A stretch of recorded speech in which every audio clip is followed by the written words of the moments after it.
Ram trucks, built to serve. Back here talking Tuesday Night Football. Cowboys and Ravens both need wins desperately. Ravens have lost 4 of their last 6. They need a win just to stay in shouting distance of the NFC East, the worst division in football. Brandon, what do you want to see from Lamar and the Ravens tonight to have faith in them the rest of the way, assuming you haven't already lost faith in them? Yeah, well, what I want to see is Greg Roman and the Ravens trust their quarterback. That's what I want to see. I want to see Greg open it up for his quarterback on first down. There's 2 teams in the National Football League that don't trust their quarterback. That is the Cleveland Browns. They're running it more than 64% of the time on first down. And then sitting at number 2 is the Baltimore Ravens at 64% of the time.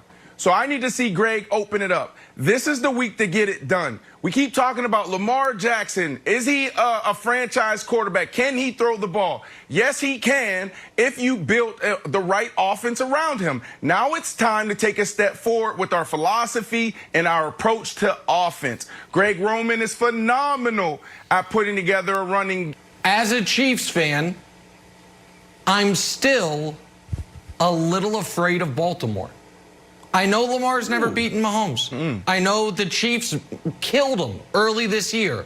But if I'm looking ahead to the postseason and I say, if the Chiefs play a good game, not if the Chiefs don't implode, if they play an A-level game, what is the list of teams that can beat them? It is very, very short. But on that list is Baltimore playing their best game. Baltimore's best still frightens me and should frighten the entire league. Now, what the entire league should take solace is you haven't seen it since week 1. Week 1 was against Cleveland, actually, was the last time Lamar Jackson had a kick-ass game.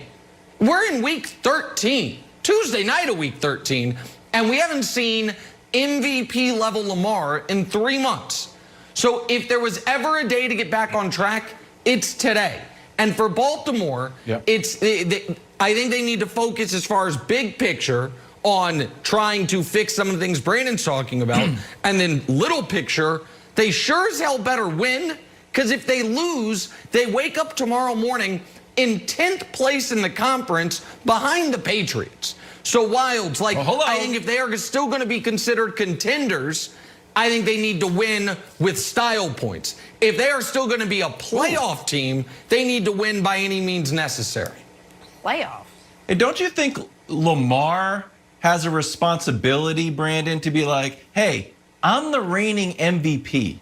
Let me cook. I know we got Russ's dominated the let Russ cook hashtag, but why can't Lamar go up and be like, I've got some juice in the league. I'm the MVP. And here's 2 stats. This is what if I was Lamar Jackson, I'd be like, hey, there's only one other quarterback who has played more than 10 games and has thrown the ball less than me. You know who that is? It's Taysom Hill. I wouldn't be that aggressive in the meeting. I would be nicer. I would be like, oh, all right. Yeah. And here's the other thing. Hey, remember we ran the longest pass play of the year last week and Trace McSorley threw it? So, let me do that stuff. Granted, the Trace thing was a missed tackle and a long yak. But still, if I'm Lamar, I'm not a rookie QB. I'm the reigning MVP. So I think he should take the ball, figuratively, and say hey, I want to throw it. Do you think that's he should do that? 100% Wilds, but Lamar Jackson is not that type of guy that's going to come in and be disruptive. Now, do I think he'll communicate appropriately? 100%. Lamar Jackson's the type of guy look, if whatever you call, I'm gonna try to make work. But I will say this: there's a lot of turmoil inside that locker room. We don't hear about it because they're a phenomenal organization. Oh, that's interesting. Phenomenal organizations. The Patriots, you have the Saints, you have the Baltimore Ravens, you have the Pittsburgh Steelers.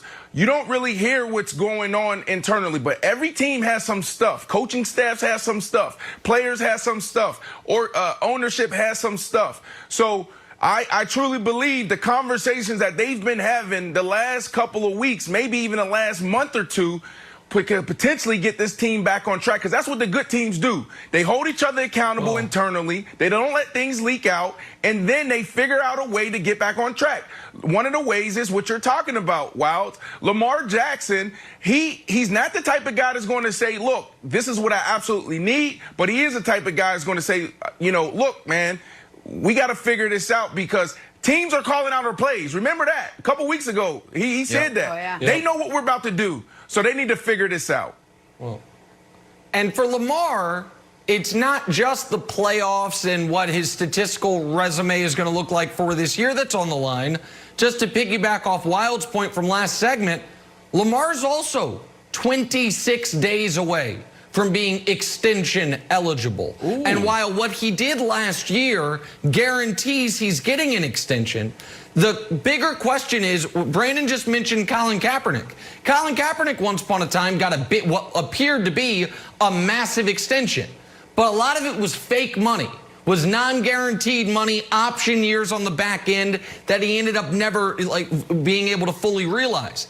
And if you're Lamar, you do understand that there are two different types of quarterback extensions. Quarterback extensions like the one Derek Carr signed, which he's actually going to see most of the money of, but where the Raiders had outs early on, or quarterback extensions like the one Deshaun Watson just signed, where the Texans would never want to, but they are tied to him through hell or high water. And so it's Baker, it's Josh Allen, and it's Lamar, who are all extension eligible here in about a month. And I think for all of those teams, it's going to be an interesting discussion, Jenna. For the Ravens, they'll obviously give him one, but what does it look like? Go ahead, Brandon, I'm sorry. Right. Go ahead, Brandon. And I will say this. I don't have these conversations with Lamar's mom or Lamar. I barely talk to him. I talk to him maybe once or twice an off season.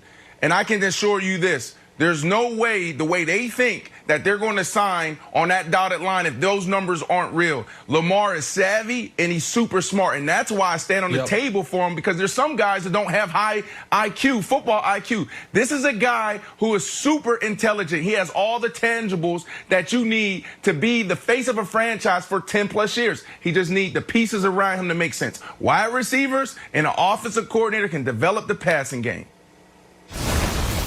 All right, let's move on now.